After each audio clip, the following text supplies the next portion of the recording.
안녕하세요. 김호준입니다. 정부는 어제 4대강 연구 용역 결과를 발표하며 보호에 수문을 열어 물을 대량 방류하기로 했습니다. 그동안 정부는 녹조 현상에 대해 여름의 고온 때문이라며 4대강과의 관련성을 부인해왔죠. 그러다 마침 이번에 연구 용역 결과가 나와 물을 방류한다는 겁니다.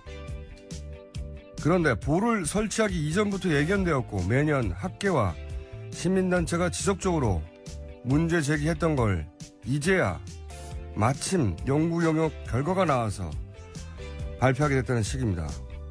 물을 가두면 썩는다는 게 무슨 5년씩 따로 연구를 해야 알 수 있는 엄청난 자연의 비밀입니까? 그걸 정말 몰라서 여태 그냥 둔 겁니까? 대통령이 파면이 되고 다음 정권이 들어설 시기가 다가오니까 그러는 거 아닌가요?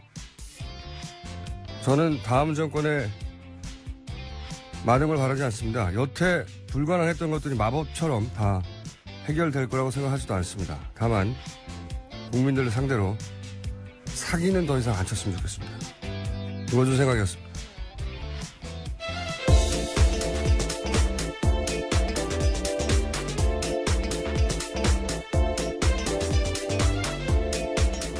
시사인의 김은지입니다. 네. 자, 9시 반이면 저희 방송이 끝난 직후네요. 네. 드디어 오늘 출석이죠?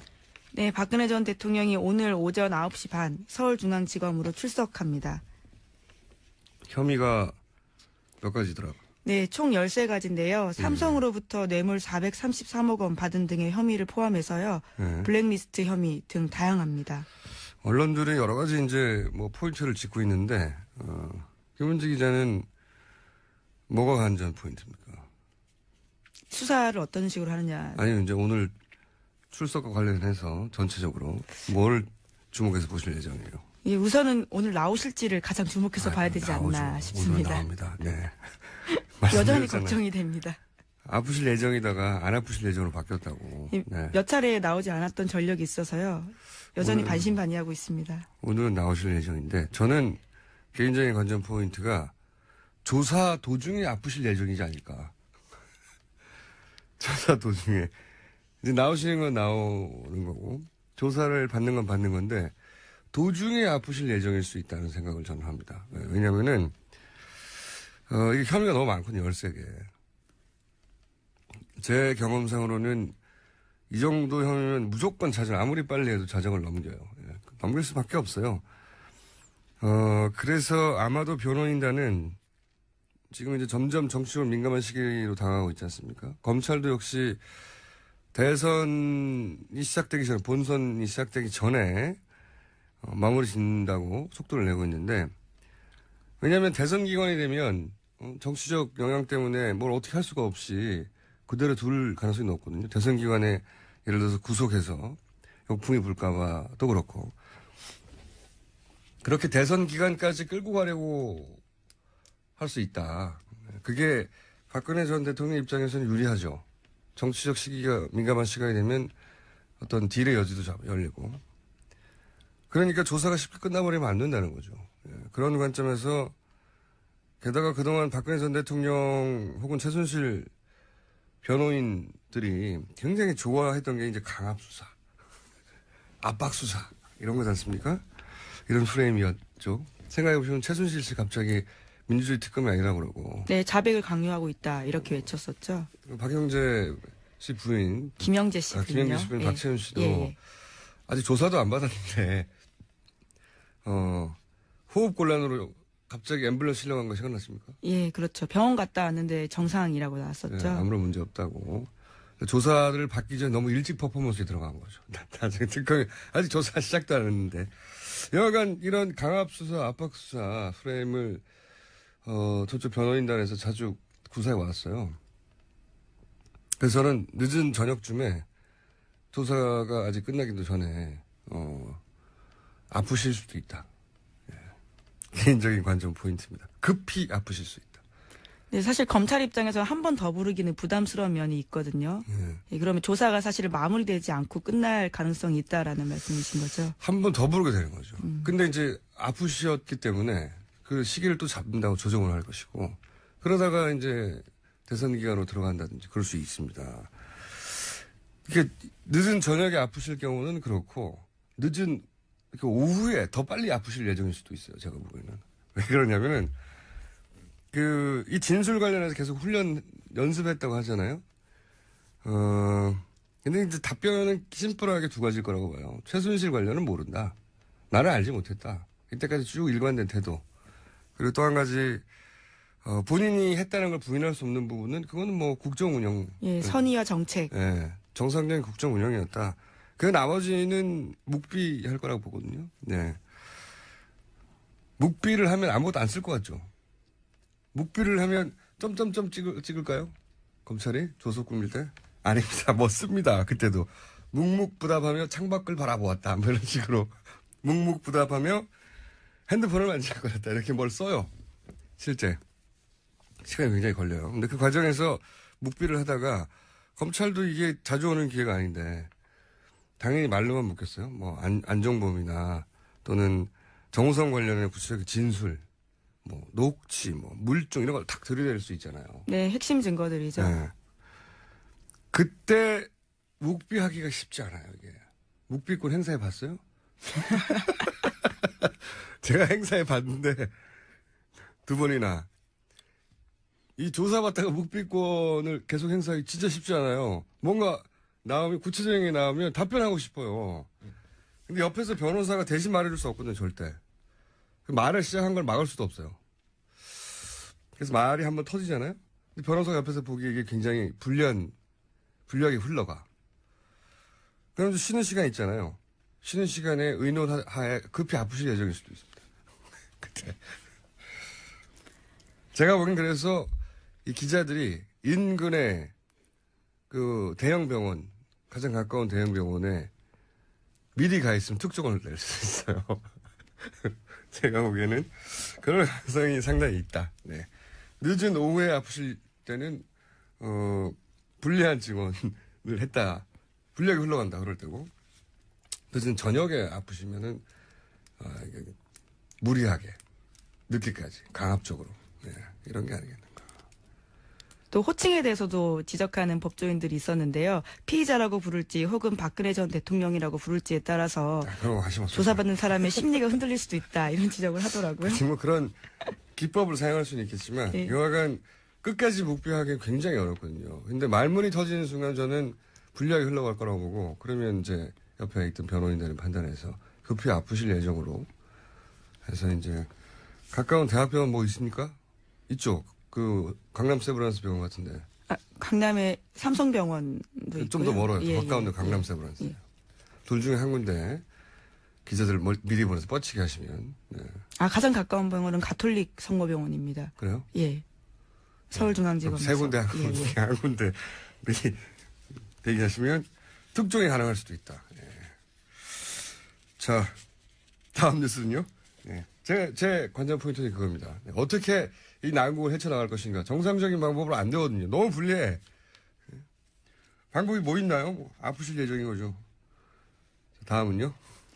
네, 박근혜 전 대통령 삼성동 자택 인근에서는 계속해서 친박단체 집회가 열렸는데요. 친박단체들은 검찰 출두 자체를 반대한다라고 외치기도 했고요. 뿐만 아니라 자신이 정도령이라고 외치는 사람이 나체로 시위를 하게 됐었습니다. 이 축구 경기 같은 거 보다 보면 갑자기 관중이 난입해가지고 벗고 뛰잖아요. 예. 나체 시위를 하면서 이제 외치는 구호가 중요한데 굉장히 나체 시위도 정치적인 나체 시위도 많거든요. 예. 이 경우에는 정도령이다. 정도령 이렇게 외쳤다고 합니다. 어떤 의미인지는 잘 모르겠습니다. 정도령 이게 예. 자기가 정도령이라는 건가 아니면 박근혜 전 대통령이 정도령이라는 건가요? 아마 본인을 지칭해서 했던 말인 것 같습니다. 현장 기자들의 이야기를 들어보면. 예, 예. 나는 정도령이다 아니면 너는 정도령이다도 아니고 그냥 이게 이제 뭐랄까요 다 모이네요. 지난 며칠 전에는 마마라고 부르는 분도 있지 않았었나요? 네, 60대 여성분들이셨는데요. 정말 억울하고 원통해서 3일을 굶었습니다. 죄송합니다, 마마. 이렇게 이야기했다고 합니다. 3일을 굶었다고? 예. 여기서 마마는 호환 마마입니까? 이분들 서로 연락하나요? 굉장히 보기 드문 분들이 한꺼번에 다 나오시네. 네, 또 어제는 훈장 차림을 한 연두색 두루마기와 정자관을 쓴 분이요. 국민교육헌장을 읽기도 했다고 합니다. 그 앞에서요. 아니 훈장 복장을 하고 왜 국민교육원장을? 네, 네, 그 이유도 정확하게 모르겠습니다. 참 이분들 연락하나 봅니다 서로. 예. 퍼포먼스 현장입니다. 자 이게 이런 식으로 학교 근처고 주택가인데 벌어지면은 이 주변 주민은 어떡하나요? 네, 그래서 지난 4일간요, 112에 신고된 건만 150건 가까이 된다고 하는데요. 주민들 신고 내용을 보면 이렇습니다. 일행과 대화하는데 옆에서 대화 듣고 박사마 회원 7명 가량이 몰려와서 사과하라 이렇게 외쳤다고 하고요. 아, 옆에서 듣는다고? 예. 그 듣는데 지나가다가 왜 사과하라는 거예요? 들리지 않게 말을 하던가. 네. 게다가 박사모로부터 태극기를 들지 않았다는 이유로 빨갱이 나타났다라는 이유로 때렸다라는 겁니다. 그래서 폭행당했다 신고도 했었고요. 네. 뭔가 거기가 블랙 코미디 현장이 된 것 같아요. 네, 그래서 어제 인근 초등학교 학부모들이요 학생 안전 보장해 달라면서 캠페인 벌이기도 했습니다. 그런데 그 캠페인을 향해서도요 조작된 거 아니냐, 어디서 왔냐 이렇게 소리 질렀다고 합니다. 박근혜 대통령이 돌아가라고 한마디만 하면 되는데, 예. 이분들이 아마 이게 검찰로 출석하는 자체를 반대하겠죠. 막았을 것 같아요. 네네, 예. 오늘 그렇게 할 거라고 합니다. 그래도, 박근혜 대통령 지금 지지율 조사하면 제 생각에 4~5% 나옵니다. 예. 이분들이 있어요. 그 지지율이 제가 보기에는 김진태 후보에게 가지 않을까. 아직 김진태 후보를 여론조사에 포함한 결과가 발표된 적이 없는데 제 생각에 한 4~5% 정도 나올 것 같아요. 그분이. 지난주 갤럽 조사부터 이름을 올리기 시작했습니다. 그래요? 예. 네. 이제 본 경선에 올라갔죠. 예. 네. 4~5%까지도 가능하다. 저는 개인적으로 생각하는데. 그 이야기는 이따 이제 관련 뉴스 남은 얘기하기로 하고. 자, 다음 뉴스는요? 네, 어제 최순실 씨 형사재판 열렸는데요. 여기에 권오준 포스코 회장이 나왔습니다. 직접 나와서 이렇게 이야기했는데요. 박근혜 전 대통령으로부터 여자 배드민턴 팀 창단 요구를 직접 받았다 이렇게 진술을 했는데요. 또 박 전 대통령 독대 이후에는 안종범 전 수석이 WK 조성민 대표의 전화번호를 건네주면서 만났다라는 증언도 했습니다. 이게 이런 거예요. 예를 들어서 검찰이 이 진술을 이미 가지고 있을 거 아닙니까? 검찰이. 예를 들어서 왜 직접 배드민턴 팀 창단 요구를 했냐. 그럼, 이건 스포츠 발전을 위해서 내가 나선 거다. 여기서 끝날 줄 알겠죠. 그런데 왜 그걸 WK가 맞도록 했냐. WK는 최순실 씨 회사란 말이죠. 최순실 씨가 개인적으로 하는 회사인지 몰랐다. 그럼 누가 소개해 줬냐. 최순실 씨밖에 없거든요. 답변이 하다 보면은 이게 빠져나가기 힘들단 말이죠. 이렇게 질문이 진행되는 과정에서 예를 들어서 스포츠 발전을 위해서 그랬다. 근데 왜 WK가 그러면 스포츠 발전은 왜 꼭 최순실 씨 회사가 해야만 하느냐라는 각도로 좁혀 들어가면 갑자기 묵비를 하면 또 불리해요. 진술이. 답변을 하기도 애매하잖아요. 이런 상황, 불리한 상황이 닥치면 아프신 거 말고는 어떻게 나갑니까, 이게. 맞아. 근데 그거를 본인은 모를 수 있지만 옆에 앉아있는 변호인 입장에서는 이거 불리하게 돌아간다. 나중에 진술서가 불리하겠다 싶으면 앰뷸런스 부를 수 있습니다. 다음 뉴스는요? 네, 또 어제 형사재판에서요. 최순실 씨 경복초 라인이었던 KD코퍼레이션 대표가 나와서요. 최순실 씨에게 샤넬백에 이어서 4천만 원도 줬다라는 진술을 다시 한번 확인한 건데요. 새롭게 나온 이야기도 있습니다. 이 KD코퍼레이션 대표가요. 삼성에 납품하고 싶다 이렇게 이야기하자 최순실 씨가 삼성은 얘기가 안 먹힌다 라면서 잘랐고요. 이후에 현대차는 가능할 것 같다면서 거기를 해줬다라는 거죠. 삼성은 내 거라는 거죠. 내가 먹는다. 네. 삼성 건들지 마. 새로 나온 내용이네요. 예. 샤넬백 4천만 원은 뭐 계속 나왔던 얘기인데 여기서. 원래는 삼성이 하고 싶었는데 삼성은 내 거야. 거절하고. 자기가 이제 통으로 드셔야 하기 때문에 이렇게 자잘한 거 붙으면 안 되는 거죠. 예. 재판에 진행돼 갈수록 디테일들이 나와서 재밌을 것 같아요. 자. 또 있습니까? 재판 관련 나온 소식이? 재판 관련된 건 어제 권오준 그리고 KD 코퍼레이션 대표 2명이 나와서요. 이 관련된 내용이고요. 미르재단, K스포츠 재단 설립이 취소됐다는 뉴스가 어제 나왔던 것 같은 그죠? 네, 문화체육관광부가 그렇게 결정했습니다. 두 재단이 불법적인 설립 운영으로 인해서 공익침해 상태가 됐기 때문에 이를 처분을 취소한다라고 하는 건데요. 없어지게 된 겁니다. 그럼 이제 예를 들어서 노승일 씨, 박근영 씨 이런 분들은 어떻게 할까? 당장 뭐 먹고 사나. 그래서 저희가 잠시 후에 노승일 씨를 만나볼 예정입니다. 네. 자, 다음 주는요? 정유라 씨 쪽이 덴마크 검찰의 한국 송환 결정에 불복해서 지난 17일에 법원에 이의 제기를 공식 접수했는데요. 그런데 그날 오후에 정유라 씨 변호사가 자택에서 숨졌다고 합니다. 참. 이 집안 주변은 말이죠. 이게 의문사가 많아요. 네. 이 사망이 어떤 의혹이 있다. 그건 현재까지는 모르겠으나 10년 이내만 따져도 박정희 생가보존회장, 예. 의문에, 아무 이유 없는 의문의 살해를 당하죠. 네, 살인사건이었죠. 네. 근데 이제 정치적으로 따지면 이 박정희 생가보존회장이 사망하면서 사실은 당시에 친박연대가 그 지역에 상당히 선전했어요. 네. 결과적으로는 그렇습니다. 그리고 뭐 가까이는 오천살인사건. 얼마나 이상한 죽음이 많습니까? 라면 먹다가 죽고. 가장 최근만 해도 박지만 씨 비서 신궁 변호사. 예. 이분이 별로 중요한 역할이 아니다는 듯이 경찰에서는 발표했지만 제가 알기로는 오촌 살인 사건 현장에 있었던 걸로 유력하게 추정되는 인물이거든요. 중요한 인물이었는데 여하간 갑자기 또 이렇게 젊은 사람이 의문사를 하니까 이상하죠. 네, 아직까지 사망 원인이 알려지고 있지 않다고 합니다. 뭐 젊은 사람이니까 또 심근경색이나 이런 게 나오겠죠. 네. 으스스한 무슨 음모가 있다 이런 얘기가 아니라 죽어요. 자꾸 으스스한 가족이에요. 그것만 틀림없어요. 아마 이제 워낙 관심을 끄는 사건이니까 그쪽에서도 유력한 변호사였다고 하니 유명한 변호사였다고 하니 뭐 부검 결과나 이런 게 나오겠죠. 아마 신궁경색의 한 표 걸어봅니다. 자, 뉴스 한두 개 정도 제목 읽을 수 있을 것 같습니다. 예. 네, 어제 자유한국당 본 경선이 후보가 결정됐는데요. 네. 김관용, 김진태, 이인재, 홍준표 후보가 본선에 진출했습니다. 본 경선이 다 시작됐군요. 모든 원내정당이. 역시 이인재 후보에게 눈이 가죠. 네.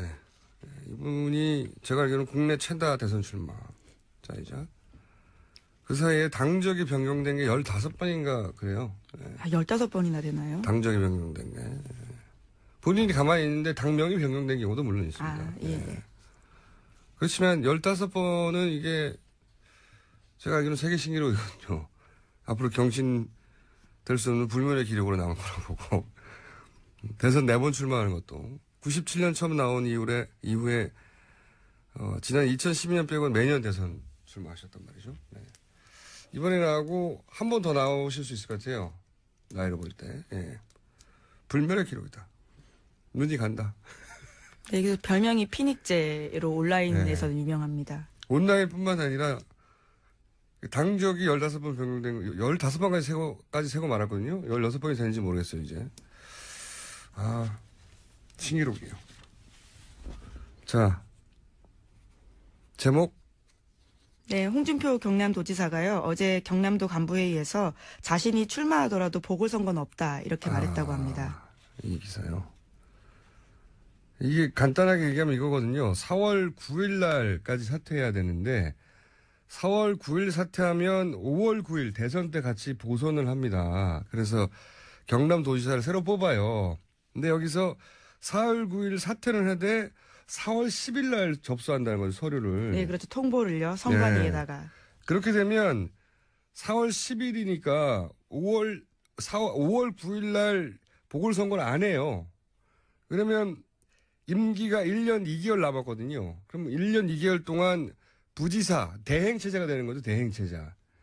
대통령 대행체제처럼. 예, 도지사 대행체제가 되는 겁니다. 그러면 본인이 뽑고 안착시켜놨던 자유한국당 출신의 혹은 자기 보좌진 출신들의 그 집행부 체제가 그대로 유지가 되는 거죠. 예. 1년 2개월 동안. 이거는 진짜 얍삽한 거거든요. 이렇게 하면 안 되는 거. 이게 말이 됩니까? 그 법에 빈틈을 노린 건데. 이거 어떻게 됩니까, 이거. 이건 말이 안 되는 거예요. 법적으로는 어떻게 할 수 없는데 이건 욕먹어야 됩니다. 그리고 안타깝게도 저희가 잠재 대선 후보로 인터뷰했던 김진 전 중앙일보 논설위원은 탈락하셔가지고, 네, 안타깝네요. 미리 인터뷰해뒀는데. 자, 여기까지 하겠습니다. 시사인의 김은지였습니다. 감사합니다. 오랜만에 이런 시간에 만납니다. 하영의 오프 더 레코드. 하영 기자 나오셨습니다. 안녕하세요. 네, 안녕하세요. 한겨레 네. 하호영 기자입니다. 지난주에 저희가 민주당 캠프의 걱정거리들을 짚어봤어요. 예. 네. 그리고 이제 다른 정당들은 이제 다음 시간에 짚어보겠다고 했는데, 예. 자유한국당은 이제 결정됐으니까 본 경선이. 예. 네. 우선 먼저 국민의당부터 짚어볼까요? 네. 이번 주는 국민의당의 각 캠프. 사실은 국민의당은 안철수 캠프가 국민의당 캠프다 할 말 정도로 국민의당 지지자들 내에서는 압도적이긴 한데. 예. 네. 그러다 보니까 당내 경선에 대한 걱정보다는 이제 본선 걱정이 더 많겠죠? 예. 어제 TV 토론회 한 거 보셨어요? 못 봤습니다. 예, 못 보기도 하고 안 보시기도 했죠. 네. 왜냐하면 그 TV 토론의 관심 드릴 게 결과가 없어요. 예, 그렇죠. 결과가 예를 들어 손학규, 안철수, 박빙이다 여론조사가 혹은 네. 토론의 결과나 혹은 경선의 결과로 뒤집어질 수 있다 이런 인식이 있으면 모르겠는데 사람들이 그런 인식이 잘 없어요. 그렇죠. 그리고 박주선 부의장 같은 경우에도 조직력이 있어서 돌풍을 일으킬 수도 있다라는 판단이 있으면 볼 텐데. 그 캠프 그렇지도 않고요. 내에서는 예. 그렇게 생각할 수도 있겠죠. 캠프에서는 그렇게 생각하고 있습니다. 예. 원래 예. 제가 정치인들 참 많이 만나봤는데 객관적인 지표가 예를 들어서 여론조사 3%예요. 예. 상대방은 30%입니다. 근데 본인이 이긴다고 생각해요. 그렇죠. 눈빛이 반짝반짝하죠. 네. 그리고 이기는 이유를 막 설명해요. 예. 예. 그리고 그 설명을 주변에 아무도 설득되지 않는데 본인은 설득돼 있는 상태예요. 그리고 가끔 출입 기자들도 설득됩니다. 그리고 예. 그런 논리와 논지로 성공한 사람들이 모여있는 곳이 여의도예요. 그렇죠. 네. 네, 맞습니다. 그래서 여의도는 좀 다른 세계하고 다릅니다. 이 사람들 미친 거 아니야? 이런 생각. 날씨도 다를 때가 있어요, 날씨도. 예. 듣다 보면 다 미친 거 아니야? 심탄으로 이런 생각이 드는데. 예. 그래서 자기들끼리만 놀다가 일반인들이 전혀 이해할 수 없는 결정을 집단으로 내리기도 하죠. 그렇죠. 네. 그런 일이 벌어지는 곳입니다. 자, 어쨌든 모두가 다 자기가 이긴다고 생각해야 정치를 할 수 있어요. 예. 네. 그런데 안철수 캠프의 걱정거리는 뭡니까 지금? 가장 심플합니다. 지지율이죠. 지지율. 예. 네. 그 구도는 만들어지고 있다고 생각을 하고 있습니다, 본인들은. 구도가 만들어지려면 사실상 단일화가 되고 누군 포기하고 해야 되는데 예. 이번 대선은 양자 대결까지는 안 될 것 같은데요. 양자 대결은 되지 않아도 예. 일단은 그 더불어민주당에서 문재인 대표가 유리하다고 예. 이쪽에서 판단하고 있습니다. 그건 까봐야 알겠지만 예. 이쪽에서 판단하고 있고 범여권에서 제3지대 통으로 봐도 홍준표 지사 정도 그리고 이쪽에서는 또 바른정당에서는 그 두 사람 중에 한 사람 정도 하면 예. 범여권 한 사람에서 두 사람 그리고 나머지는 이제 더불어민주당 대표 한 사람 그리고 본인 이래서 본인들이 그러니까 국민의당에서 원래 생각했던 문안 구도로 갈 수 있다 그리고 가고 있다라고 판단을 하고 있죠. 예. 제가 보기에는 예를 들어서 자유한국당의 후보 네. 하고 지지율을 겨룰 것 같은데요. 지금 현재 기준으로 보자면 내부 분위기가 그렇다는 얘기입니다. 캠프의 속사정이니까요. 그렇죠. 예. 캠프는 그래야 하죠. 네, 예. 그렇게 생각하고 있고요. 그래서 사실은 이제 지지율 고민을 하다가 최근에 그 문재인 전 대표가 이야기한 예를 들면 그 전두환 뭐 표창장 그 안에 이제 반란의 우두머리다라는 표현을 썼지만 어쨌든 그 표창장 발언이랑 부산 대통령 그것도 이제 지역 구도의 타파를 전제로 한 이야기입니다. 부산 대통령 발언은 이제 오거돈 선대위원장이 했는데요. 이 발언 같은 경우에는 호남 민심을 좀 자극해서 반문의 구심력이 생길 수 있다라고 판단을 하고 있죠. 호남의 정서를 자극하려고 하는 거죠. 이 발언을 지렛대 삼아서. 예. 그렇게 하면 좀 지지율이 특히나 호남에서 다시 좀 회복될 수 있지 않을까. 뭐 이런 저는 이제 단기적으로는 호재일 수 있는데 왜냐하면 이게 기사 제목만으로도 이런 민감한 때는 지지율이 몇 프로씩 왔다 갔다 하거든요. 그렇죠. 제목이 확 뿌려지면. 근데 이제 시간이 좀 지나면 기본적으로 전후 사정이 어떤지를 지지자들은 파악하게 돼요. 네. 그럼 지지자들은 이게 부당하다고 생각해서 결속력이 더 높아져요. 그렇기도 하고요. 그리고 지지자들이 바보가 아닌 이상 이게 부당한 네거티브다라고 판단을 들면 오히려 더 상대에게는 구심력이 세지. 저는 단기적으로는 분명히 호재라고 판단할 수 있을 것 같은데 저는 이런 소재는 좀만 길게 보면 이게 호재가 아니에요. 자기들한테. 이걸 공격할 거거든요. 틀림없이. 틀림없이 공격합니다. 네, 특히나 이거에 더해서 좀 오래된 주제이긴 한데요. 지난 그 총선 당시에 뭐 정계 은퇴하겠다라는 발언까지 묶어서 아마 뭐 원래 할 거라는 1등은 공격받는 게 당연하고 이런 때는 앞뒤 자르고 공격하는 것도 당연한데 이런 소재는 제가 보기에는 지역 감정하고도 연결돼 있고 그렇죠. 의도적인 거라 단기적인 효과가 있는데 좀 길게는 제가 보기에는 마이너스 효과가 난다라고 개인적으로는 보나 지금 급하니까 이제 따질 때가 아니죠. 그렇죠. 네. 자, 그러면 캠프 내에서는 지지율이 걱정이고 당내에서는 뭐가 걱정입니까? 당내. 당내에서는 그러니까 뭐 이것도 이제 안철수 대표와 관련이 돼 있는 건데요. 걱정거리는 의원들이 이 안철수 대표에 결집하고 있지 않다라는 게 좀 걱정거리예요. 안철수 후보의 당내 장악력에 대한 얘기가 오랫동안 나왔었죠. 그렇죠. 네. 실제로 그러니까 밖으로만 봤을 때는 박지원 대표 같은 경우에 안철수 대표하고 안철수 전 대표하고 이렇게 뜻을 같이 하고 있는 걸로 보이는데 어떻게 될지 모르거든요. 지금 상황에서. 박지원 대표는 대표니까 누구 한 사람 후보의 힘을 확 실어줄 수는 없죠. 그렇죠. 손학규 후보 출정식에 가서 손학규 후보한테 찍었다고 말도 했잖아요. 그렇죠. 근데 이제 딴 데 가면 자기가 또 딴 사람 찍었다고 해요. 예를 들면 지금 안철수 전 대표 같은 경우에는 박주선 국회부의장을 원래는 자기 캠프의 좌장으로 삼으려고 했거든요. 그거에 뭐 뜻대로 되지 않았고 그리고 내년에 있는 그 지자체장 선거 같은 경우에 본인이 이 당의 주도력을 가지고 그리고 대선 후보로서의 영향력 그리고 대선을 어떻게 치르냐에 따라서 영향력을 충분히 발휘할 수 있는데 그거에 대한 각 지역에 있는 지역구 의원이나 지방의원들 그 지자체장들이 물음표를 갖고 있다는 상황도 좋지 않죠. 안철수 캠프의 오랜 키워드는 확장성이었는데 사실 그 키워드를 내세우기도 요즘은 좀 어렵습니다. 그 면면을 좀 보면은요. 실제로 지난번 그 2012년 당시에 안철수 캠프는 진짜 구름대처럼 몰려들었거든요. 근데 이번 보면은 숫자가 반까지는 아니어도 한 3분의 1 정도는 줄어들었습니다. 줄어들었고 주요한 인사들이 문재인 전 대표 캠프로 가기도 했고요. 예를 들면 김효석 전 의원이라든가 아니면 그 최근에 간 김호기 연세대 교수 같은 경우에는 좀 아프죠. 안철수 전 대표한테는요. 박지원 대표도 현재 당내 장악력에 그렇게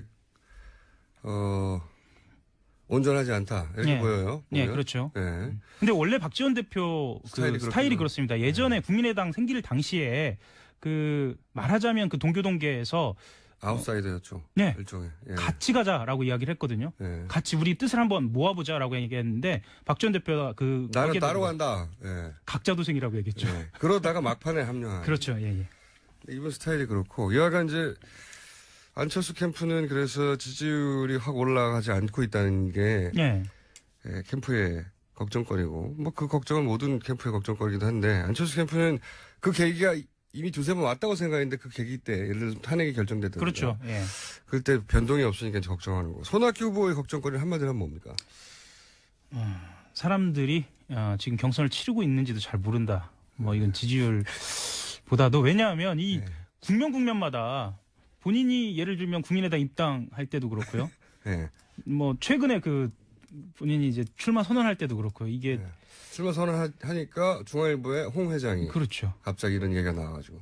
예. 그래서 저는 이분이 예. 무슨 정치적 중요한 결정을 내리면 예. 이분의 중요한 결정을 바라보는 게 아니라 오늘은 무슨 일이 생길까.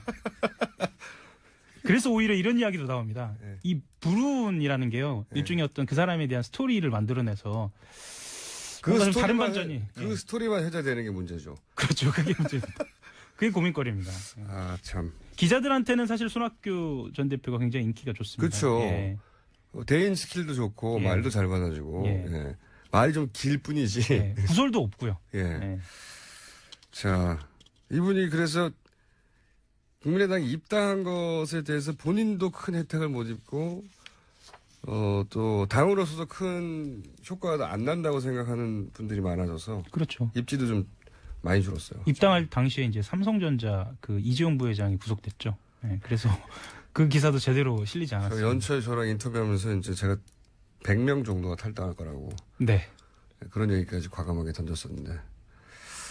자, 박주선 후보 걱정거리는 누군지 모른다는 거겠죠? 그렇죠. 다만 이제 박주선 후보 같은 경우에는 본인이 갖고 있는 호남에서의 조직력이 있기 때문에 네. 그리고 이번 그 국민의당 경선이 특징이 조직력이 중요합니다. 그렇죠. 조직력이 중요합니다. 왜냐하면 80%를 현장에서. 예, 현장에서 그것도 명부 없이 직접 가서 하는 거기 때문에 얼마만큼 그 조직력을 동원하느냐에 따라서 안철수 대표가 유의미한 득표를 하지 못하면 뭐 그 영향이 있을 수도 있습니다. 자, 다음 주에는 그러면 자유한국당 짚어보겠습니다. 지금까지 한결의 하영 기자였습니다. 예, 감사합니다.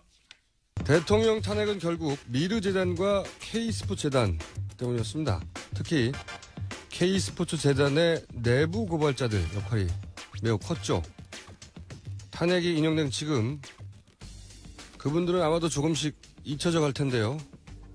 이분들 어떻게 지내고 있는지 오늘 그 얘기 좀 해보겠습니다. K스포츠재단의 노승일 부장 스튜디오에 나와 있습니다. 안녕하세요. 네, 안녕하세요. 네. 살이 좀 쪘네. 살이요? 네. 부른 겁니다. 헌재 판결이 이제 3월 10일이 났는데 벌써 열흘이 지났어요. 그때 네. 그 순간에 어디 있었어요? 헌재 당일날 광화문에 있었죠. 광화문에? 예, 광화문에 이제 정면에 보니까는 이제 스크린이 한 3개가 있더라고요. 네. 거기에서 그냥 혼자 조용히. 혼자 조용히 네. 스크린을 쳐다보고 있었다. 네. 근데 초반에는 떨리지 않았어요? 계속 사유들이 기각될 때? 그렇죠. 처음에는 그 이정미 전 헌법재판소장이 이제 발표했을 때는 하나 둘 나왔을 때는 인용이 안 되는 걸로 쭉 나왔었거든요. 그때 내심 무슨 생각했어요? 진보는 이렇게 매일 보수한테 지나 그 생각을 했었죠. 앞부분에서. 네네. 그리고 본인 운명에 대해서도. 저요? 저는 상관없었어요. 기각이 되든 뭐. 이러다가 나 예. 감옥 가는 거 아닐까? 거기까지는 생각 안 했어요. 예. 다만 망했다. 그렇게 생각도 안 했고. 인용의 순간에는? 인용의 순간에는 눈물을 흘렸죠. 저도 모르게. 지난번에 제가 교통방송에 나와가지고 얘기했던 종합형 스포츠 클럽 전면 개편 방안. 그 정확하게 문구에 들어가 있더만. 예. 인용문 예. 문구에. 예. 그거로 인해 가지고 거기에서 뭐 본인이 K스포츠 했던 일이잖아 그게. 예. K스포츠에서 했던 역할, 뭐 WK 역할, 거기에서 뭐 대통령이 최순실한테 사익을 추구하게끔 만들어줬다. 그 부분이 이제 정확하게 인용이 되면서 저는 남달랐죠. 그러니까 본인이 했던 일이고 예. 나중에 본인이 그걸 내부 고발을 했고 그게 정확하게 탄핵 사유가 된 거잖아요. 그렇죠. 예. 눈물이 날 만도 했겠다. 예. 아니 근데 이제는 다시 일상으로 돌아가야 되는데 내부 고발했다고 네네. 누가 먹여 살려주는 것도 아니고. 그렇죠. K스포츠 아직도 소속이죠. 예, 지금도 K스포츠 소속이고요. 예. 최근에 월급이 안 나온다고 그러는데 왜 월급이 안 나와요? 지난달에서부터 월급이 안 나왔었는데 왜? 그 부분이 이제 정동춘 전 이사장이 그 해임이 되면서 그때 이사회 해가지고 해임했잖아요. 예. 그러니까 정확하게 말씀드리면 해임이 아니라 연임이 안 된 거죠. 연임이 임기가 안 끝난 된 거지. 예. 임기가 끝나고 연임이 안 된 상태에서 본인이 이제 법인임감을 갖고 나가신 거죠. 그래서 아니 더 이상 이사장이 아닌데 왜 법인 임금을 가지고 나와요? 본인은 이사장직만 그만이지 뭐 나는 상임이사 아직까지도 상임이사다 이런 얘기를 한 거예요. 본인의 주장이 예예예. 연임이 안 됐으면 더 이상 예. 법인 도장에 대한 권한이 없잖아요. 그렇죠. 예. 도장을 갖고 왔어요? 예, 도장을 갖고 가서 은행 가서 비밀번호하고 통장을 바꾸는 바람에 예, 저희가 이제 지금 재단도 지금 난처한 상황이 뭐냐면은 월세도 밀려 있고. 아니 그럼 전 직원이 월급을 못 받고. 예, 예. 왜냐하면 통장에 네. 통장과 도장 바꿔버렸기 때문에. 네, 네. 전 직원이 못 받고 월세도 못 내고. 예, 지금 공과금도 좀 밀려 있는 상태고 많이 어려운 상태죠 지금 재단이. 그럼 생활은 어떻게 생활은? 생활은 이제 버텨야죠. 어떻게 하겠습니까? 지금 상황에서는. 그 독일에서도 그 말하니까 생각났는데. 네네. 독일에서도 그 생활이 어려운 시절이 있잖아요. 그렇죠. 독일에서도 월급을 한 차례 받고 다음부터는 못 받았었죠. 원래 최순실 씨가 약속했던 게 얼마였는데 네. 어떻게 돼서 월급 못 받게 된 거죠 그때? 원래 최순실하고 한국에서 약속된 거는 세후 350. 네. 독일에서 이제 법인이 설립되니까 그쪽 법인에서 이제 직원으로 등재가 되고 그 다음에 거기에서 이제 세후 350을 받기로 했는데 생활 기반을 글로 옮긴 거 아니에요 독일로 그죠? 그렇죠. 제가 한국 생활 당시에 다 접고. 예 당시에는 제가 최순실한테 이제 한번 잘렸잖아요. 해고를 당했었잖아요. 네. 그러고 난 다음에 저녁 7시부터 10시까지는 배드민턴 레슨을 하고 밤 11시부터 그 다음날 오전 11시까지는 생선을 나눴단 말이죠. 생선. 예, 예. 그리고 이제 잠을 이제 한두 시간 아니면 많으면 3시간, 4시간 자고 그렇게 생활했음에도 불구하고 400만 원밖에 안 됐었어요. 근데 독일에 가서 이제 350만 원 받는다고 하니까 차라리 50만 원을 덜 받더라도 정상적인 생활을 하자. 그래서 거기를 택한 건데 삼성하고 이제 계약이 끝난과 동시에 노부장 잠깐 얘기할 좀 하자. 그래서 갔더니 내가 노부장을 350만 원을 여기서 주면 내가 세금을 너무 많이 낸다. 그때 독일하고 삼성하고 200억대 계약할 때 아니었어요? 예, 그때? 220억 계약이죠. 예. 자기는 220억을 받지만 네네. 원래 재산도 많잖아. 근데 예. 350만 원을 못 주겠다. 예, 예. 세금을 너무 많이 내니까. 그래서 얼마? 그래서 이제 그 결론적으로는 최순실이 얘기하는 거는 독일에서는 세후 150, 한국에서 이제 코어 플랜이 만들어지니까 코어 플랜에서 200만 원을 받아라. 그렇게 얘기가 된 거죠. 그러니까 자기가 직접 자기 주머니에서 나오는 건 150밖에 못 주겠고 예, 예. 나머지 200은 한국의 법인을 하나 만들 테니까 네, 예. 그 법인으로부터 받아라. 네, 예. 자기 주머니에서는 못 내겠다. 예, 예. 그러니까 뭐 코어 스포츠 독일 코어 스포츠도 본인 돈은 아니잖아요. 그렇죠. 삼성에서 돈을 받아서 그 돈에서 이제 급여가 그 중에서도 150이 나가는 게 너무 아까운 거고. 그 중에서도 이제 그 세금이 나가는 게 아까웠던 거죠. 그러니까 정상적으로 독일에서 사업을 하려고 했던 부분이 아니었던 거죠. 어떻게 하면 조금 그럼 한 달 150 받고 끝난 거예요, 그러면? 월급 받는 거는? 일단 거기에서 등록도 안 됐었어요. 독일에서 코어 스포츠의 그 직원으로 등록도 안 됐고 그 등록하기 전에 이제 그런 얘기를 했었거든요. 그 기간 동안 왜 최순실 씨가 접고 딴 데로 옮겼잖아요. 그때 당시에 저도 황당했었어요. 그렇게 이제 밥도 못 먹고 네. 난방도 안 되는 거예요. 그때 당시에 이제 10월 말쯤이었었는데 엄청 추웠거든요. 난방도 끊은 상태에서 이렇게 춥게 이제 난방도 끊었고 예, 후식도 예. 안 주고 예. 간장에서 밥 말아 먹고 있는데 네네.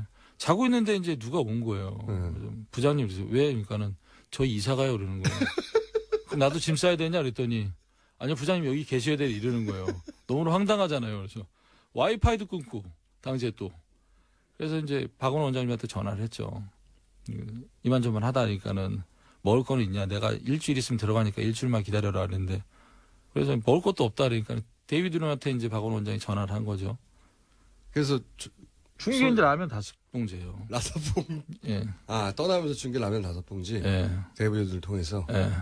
5봉지. 예. 5봉지인데 거기서 이제 그 일하는 직원들이 그 짐을 옮기면서 이제 말이 이제 한 마리씩 옮기니까 저녁에 와서 라면을 또 5봉 주제 3봉지를 또 끓여 먹은 거죠. 처참한 생활이었네. 그러다가 이제 예. 한국에 돌아온 거죠. 그렇죠. 버티다가 예, 돈은 예. 안 줬고 계약대로 안 됐고. 예. 최순실은 돈도 많은데 예. 왜 그렇게까지 짜게 굴었대요? 그 이유는 저도 잘 모르겠어요. 왜 그런 생활을 하는지는 잘 모르겠고 그 직원들을 도구로만 여겼나? 그렇죠. 그냥 음식점에 놓여있는 입수시개로처럼 생각했던 거죠. 그러니까 필요할 때만 잠깐 쓰는 거예요. 이쑤시개 저희가 항상 갖고 다니는 건 아니잖아요. 그러면 지금 또다시 사람들한테는 알려졌지만 예.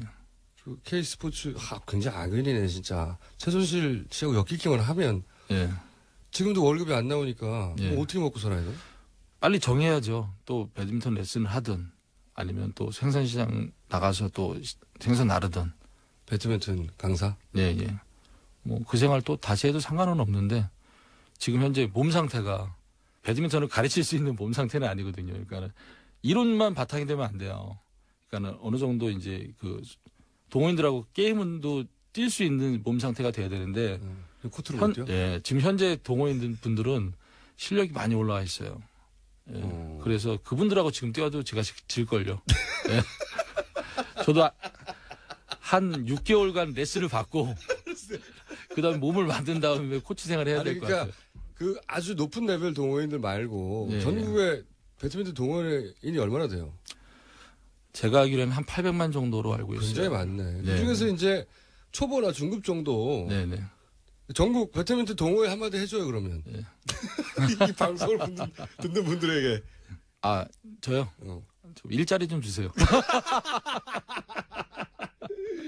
구인 광고. 네. 노승혁 코치가 몸을 조만간 만든다고 하니까 예, 예.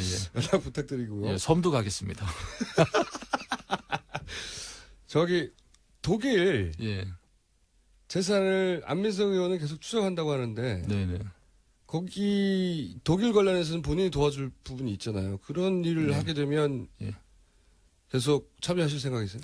근데 제가 독일에서 뭐 도와드릴 부분은 그거밖에 없어요. 그러니까는 최순실이 봤던 부동산 부동산들. 물건지 예. 그거밖에 없어요. 그러니까는 뭐 제가 뭐를 알고 뭐를 알지는 못하기 때문에 단지 최순실하고 어떤 물건지를 봤는지 그거밖에 모르기 때문에 더 이상 뭐 도와드릴 부분은 없을 것 같아요. 그러면 독일 재산에. 예를 들어서 K스포츠 재단 관련해서 네. 앞으로 이제 최순실 아마도 다음 정권은 최순실 재산과 관련해서 혹은 예, 예. 아직도 다 밝혀지지 않은 문제들에 대해서 예, 예. 계속 추적하는 위원회 같은 게 만들어질 것도 같은데 네, 네. 그럴 경우에는 참여할 수도 있겠네요. 그럴 경우에 제가 이제 도와드릴 부분이 있으면 참여를 하는데 네. 제가 알지 못하는 부분에 대해서 저도 압니다라고 해서 참여하는 거는 좀 아닌 것 같아요. 모르는 건 어쩔 수 없고 아는 네. 부분에 대해서는 네, 예, 예. 네. 그래서 생활을 하면서 그런 일 요청이 오면 계속 할 수는 있다. 네, 예. 제가 아는 부분에 대해서는 도와드릴 수 있는데 저도 이제 먹고 살기가 이제 목공역이 이제 포도청이라 아니 그러면 그렇게 중간중간 힘들었고 최순실 그 게이트 터지고 난 다음 또 최근에는 급여도 안 나오니까 네. 지금 가장 큰 고민이 그런 거겠네요. 그렇죠. 지금 어떻게 먹고 상황에서는 살아가는가. 일단은 지금 현재 가장 큰 고민은 박근혜는 탄핵이 됐고 예, 최순실은 구속이 된 상태고 예, 그 여타 사람들도 다 구속이 됐지만 예. 1심도 지금 안 끝난 상태란 말이죠. 그렇죠. 어떻게 될지도 모르죠. 예, 예. 그리고 이 사람들의 그 대법이 언제까지 갈지는 몰라요. 빠르면 뭐 올해 끝나겠죠. 빠르면 대법이 올해 끝나겠는데 그 전까지는 어떠한 그 정상적인 직장을 못 구할 것 같아요. 아, 그 일 때문에. 예, 예. 왜 본인이 그러냐면 증인으로 불려 나가기도 하고. 예, 예. 뭐 제가 정상적인 직장을 구한다 하더라도 뭐 검찰에서 또 뭐 도와달라고 하고 재판에서 증인은 나가고 하게 되면 이거 어렵지. 예, 고용주 입장에서는 굉장히 까다롭거든요. 그런 일에 계속 앞으로 참여하겠다는 거는 본인이 어쨌든 최순실 이 국정농단에 기여한 과거가 있기 때문에 그걸 갚겠다 이런 마음이 있는 건가요? 그렇죠. 그리고 이제 대법까지 끝날 때까지는 저는 이제 제 삶이 아니죠. 그들이 형이 확정이 됐을 때 그때서부터 이제 제가 무엇을 할 건지 그 부분은 이제 그때 가서 이제 정해야죠. 그때까지는 지금 밀어두고 있는 거예요? 말하자면. 예. 힘들지만 뭐 전국에 계신 어르신들한테 죄송하지만 파지를 줍더라도 예. 거기에 그 신경을 쓸 수밖에 없는 상황이죠. 예. 거기까지가 내 역할이다. 네, 재판이 끝날 때까지. 네, 네. 그렇죠. 아니 제가 이제 노승일 씨를 굳이 오늘 다시 한번 뵙자고 한 거는 네. 사실 이런 큰 사건이 나면 꼭 내부 고발자들이 중요한 역할을 해요. 그렇죠. 하긴 하는데 내부 고발자들이 그런 역할을 한 다음에 보통 다 잊기 마련인데 네. 그 내부 고발을 했던 이유로 거꾸로 네. 그 업에서 쫓겨나거나 그 업계에서 쫓겨나거나 네. 혹은 뭐 개인적인 삶을 굉장히 망가지거나 그런 경우가 많거든요. 그렇죠. 그런 얘기 들어봤죠. 예, 내부 고발자 그 단체가 있어요. 근데 그분들 얘기를 한번 들어봤더니 엄청난 고초를 많이 겪었더라고요. 네. 뭐 직장에서도 해고됐다가 다시 복직된 사례도 있고 아니면 복직이 안 된 사례도 있고 그분들은 이제 좋은 일을 한 건데 그분들은 이제 직장 내에서 왕따를 당하거나 그 다음에 이제 직장에서 해고가 되고 많은 어려움을 겪었던 거죠, 그분들은. 그러니까 본인이 그런 케이스가 되어 가는 거예요, 지금. 글쎄, 어떻게 해야 될지 모르겠어요, 저희도. 이런 문제는. 어떻게 해야 될지 모르겠는데, 네네. 우선은 잊진 말아야 되겠다. 예. 기본적으로. 노승일 씨한테 고마워하는 분도 많아요. 어떻게 해야 될지는 모르겠어요. 예. 일단 그래서 예. 배드민턴 동호회한테 연락을 하자는 거지. 예. 연락을 기다려보자는 거지. 오늘 무슨 대단한 비리를 폭로하거나 네네. 최순실의 숨겨진 재산을 폭로하려고 한 게 아니고 네네. 헌재 판결이 났는데 거기에 굉장히 중요한 역할을 했던 노승일 부장은 그러면 과연 어떻게 살고 있는지 네네. 잊혀지지 말라고 한번 짚어보려고 한 겁니다. 예, 아유, 감사합니다. 네. 네. 마지막으로 다시 한번 배드민턴 동호회 예. 전국에 계신 그 배드민턴 동호회 그 회장님들 자리 있으면 하나만 주세요. 오늘 여기까지 하겠습니다. 지금까지 K스포츠재단의 노승일 부장이었습니다. 감사합니다. 네, 감사합니다. 호흡곤란으로 갑자기 앰뷸런스 실려간 거 생각나십니까? 예, 그렇죠. 병원 갔다 왔는데 정상이라고 나왔었죠. 네, 아무런 문제 없다고. 조사를 받기 전에 너무 일찍 퍼포먼스에 들어간 거죠. 나중에 특검이 아직 조사 시작도 안 했는데. 여하간 이런 강압수사, 압박수사 프레임을 저쪽 변호인단에서 자주 구사해 왔어요. 그래서 저는 늦은 저녁쯤에 조사가 아직 끝나기도 전에 아프실 수도 있다. 예. 개인적인 관점 포인트입니다. 급히 아프실 수 있다. 네, 사실 검찰 입장에서 한 번 더 부르기는 부담스러운 면이 있거든요. 예, 그러면 조사가 사실 마무리되지 않고 끝날 가능성이 있다라는 말씀이신 거죠. 한 번 더 부르게 되는 거죠. 근데 이제 아프셨기 때문에 그 시기를 또 잡는다고 조정을 할 것이고 그러다가 이제 대선 기간으로 들어간다든지 그럴 수 있습니다. 이게 늦은 저녁에 아프실 경우는 그렇고 늦은 오후에 더 빨리 아프실 예정일 수도 있어요. 제가 보기에는. 왜 그러냐면은 이 진술 관련해서 계속 연습했다고 하잖아요. 근데 이제 답변은 심플하게 두 가지일 거라고 봐요. 최순실 관련은 모른다. 나는 알지 못했다. 이때까지 쭉 일관된 태도. 그리고 또 한 가지, 본인이 했다는 걸 부인할 수 없는 부분은 그거는 뭐 국정 운영. 예, 선의와 정책. 예, 정상적인 국정 운영이었다. 그 나머지는 묵비할 거라고 보거든요. 네. 묵비를 하면 아무것도 안 쓸 것 같죠.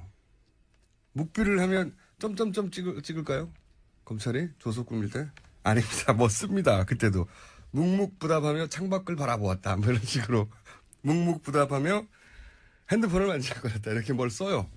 실제. 시간이 굉장히 걸려요. 근데 그 과정에서 묵비를 하다가 검찰도 이게 자주 오는 기회가 아닌데 당연히 말로만 묵겠어요. 뭐 안종범이나 또는 정우성 관련된 구체적인 진술, 뭐 녹취, 뭐 물증 이런 걸 탁 들이댈 수 있잖아요. 네, 핵심 증거들이죠. 네. 안녕하세요, 김호준입니다. 정부는 어제 4대강 연구 용역 결과를 발표하며 보호에 수문을 열어 물을 대량 방류하기로 했습니다. 그동안 정부는 녹조 현상에 대해 여름의 고온 때문이라며 4대강과의 관련성을 부인해왔죠. 그러다 마침 이번에 연구 용역 결과가 나와 물을 방류한다는 겁니다. 그런데 보를 설치하기 이전부터 예견되었고 매년 학계와 시민단체가 지속적으로 문제 제기했던 걸 이제야 마침 연구 용역 결과가 나와서 발표하게 됐다는 식입니다. 물을 가두면 썩는다는 게 무슨 5년씩 따로 연구를 해야 알 수 있는 엄청난 자연의 비밀입니까? 그걸 정말 몰라서 여태 그냥 둔 겁니까? 대통령이 파면이 되고 다음 정권이 들어설 시기가 다가오니까 그러는 거 아닌가요? 저는 다음 정권에 많은 걸 바라지 않습니다. 여태 불가능했던 것들이 마법처럼 다 해결될 거라고 생각하지도 않습니다. 다만 국민들을 상대로 사기는 더 이상 안 쳤으면 좋겠습니다. 김어준 생각이었습니다.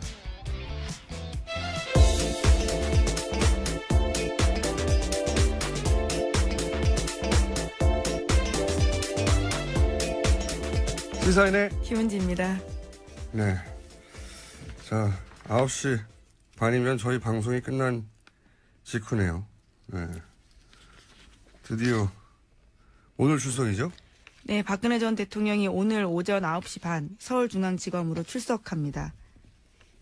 혐의가 몇 가지더라고요. 네, 총 13가지인데요. 삼성으로부터 뇌물 433억 원 받은 등의 혐의를 포함해서요. 네. 블랙리스트 혐의 등 다양합니다. 언론들이 여러 가지 이제 뭐 포인트를 짚고 있는데, 김은지 기자는 뭐가 관전 포인트입니까? 네. 제 관전 포인트는 그겁니다. 네. 어떻게 이 난국을 헤쳐나갈 것인가. 정상적인 방법으로 안 되거든요. 너무 불리해. 방법이 뭐 있나요? 뭐 아프실 예정인 거죠. 다음은요? 네, 박근혜 전 대통령 삼성동 자택 인근에서는 계속해서 친박단체 집회가 열렸는데요.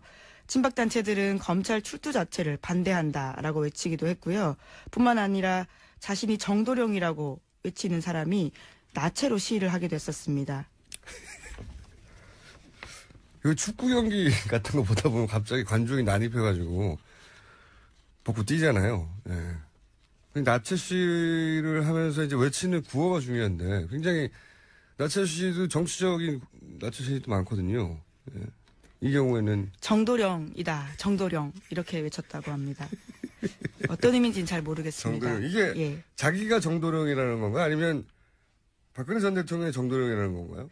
아마 본인을 지칭해서 했던 말인 것 같습니다. 현장 기자들의 이야기를 들어보면. 예, 예. 나는 정도령이다 아니면 너는 정도령이다도 아니고 그냥. 이게 이제 뭐랄까요. 다 모이네요. 지난 며칠 전에는 마마라고 부르는 분도 있지 않았었나요? 네, 60대 여성분들이셨는데요. 정말 억울하고 원통해서 3일을 굶었습니다. 죄송합니다, 마마. 이렇게 이야기했다고 합니다. 3일을 굶었다고? 예. 여기서 마마는 호환 마마입니까? 이분들 서로 연락하나요? 굉장히 보기 드문 분들이 한꺼번에 다 나오시네. 네, 또 어제는 훈장 차림을 한 연두색 두루마기와 정자관을 쓴 분이요. 국민교육헌장을 읽기도 했다고 합니다. 그 앞에서요. 아니 훈장 복장을 하고 왜 국민교육원장을? 네, 네, 그 이유도 정확하게 모르겠습니다. 참 이분들 연락하나 봅니다 서로. 예. 퍼포먼스 현장입니다. 자, 이게 이런 식으로 학교 근처고 주택가인데 그때 묵비하기가 쉽지 않아요. 이게 묵비권 행사해 봤어요? 제가 행사해 봤는데 2번이나 이 조사받다가 묵비권을 계속 행사하기 진짜 쉽지 않아요. 뭔가 나오면 구체적인 게 나오면 답변하고 싶어요.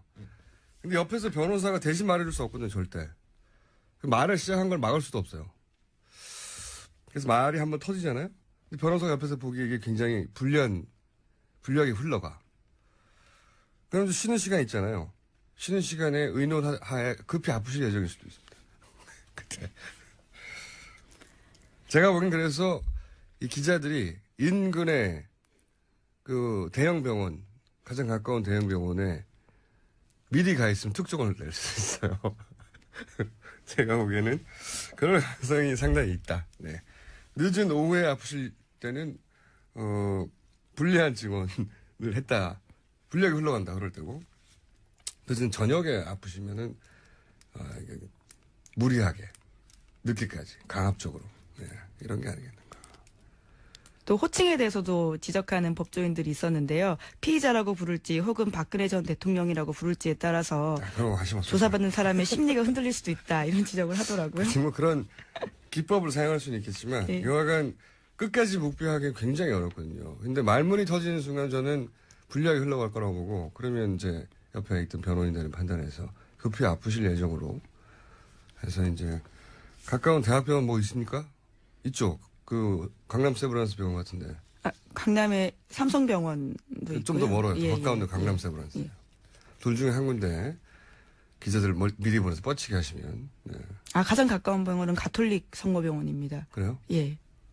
서울중앙지검에서. 세 군데 한 군데 미리 대기하시면 특종이 가능할 수도 있다. 예. 자, 다음 뉴스는요? 수사를 어떤 식으로 하느냐. 아니, 이제 오늘 출석과 관련해서 전체적으로 뭘 주목해서 보실 예정이에요? 예, 우선은 오늘 나오실지를 가장 주목해서 봐야 되지 않나 오늘 싶습니다. 나옵니다. 네. 여전히 걱정이 됩니다. 아프실 예정이다가 안 아프실 예정으로 바뀌었다고. 네. 몇 차례 나오지 않았던 전력이 있어서요. 여전히 반신반의하고 있습니다. 오늘은 나오실 예정인데 저는 개인적인 관전 포인트가 조사 도중에 아프실 예정이지 않을까. 조사 도중에. 이제 나오시는 건 나오는 거고 조사를 받는 건 받는 건데 도중에 아프실 예정일 수 있다는 생각을 저는 합니다. 왜냐면은 이게 혐의가 너무 많거든요. 13개. 제 경험상으로는 이 정도 혐의면 무조건 자정, 아무리 빨리 해도 자정을 넘겨요. 넘길 수밖에 없어요. 그래서 아마도 변호인단은 지금 이제 점점 정치적으로 민감한 시기로 다가가고 있지 않습니까? 검찰도 역시 대선이 시작되기 전에, 본선이 시작되기 전에 마무리 짓는다고 속도를 내고 있는데, 왜냐하면 대선 기간이 되면 정치적 영향 때문에 뭘 어떻게 할 수가 없이 그대로 둘 가능성이 높거든요. 대선 기간에 예를 들어서 구속해서 역풍이 불까봐도 그렇고, 그렇게 대선 기간까지 끌고 가려고 할 수 있다. 그게 박근혜 전 대통령 입장에서는 유리하죠. 정치적 시기가 민감한 시간이 되면 어떤 딜의 여지도 열리고. 그러니까 조사가 쉽게 끝나버리면 안 된다는 거죠. 그런 관점에서 게다가 그동안 박근혜 전 대통령 혹은 최순실 변호인들이 굉장히 좋아했던 게 이제 강압수사, 압박수사 이런 거지 않습니까? 이런 프레임이었죠. 생각해보시면 최순실 씨 갑자기 민주주의 특검이 아니라고 그러고. 네, 자백을 강요하고 있다 이렇게 외쳤었죠. 박영재 씨 부인. 김영재 씨 부인요. 김영재 씨 부인 예. 박채윤 씨도 예. 아직 조사도 안 받았는데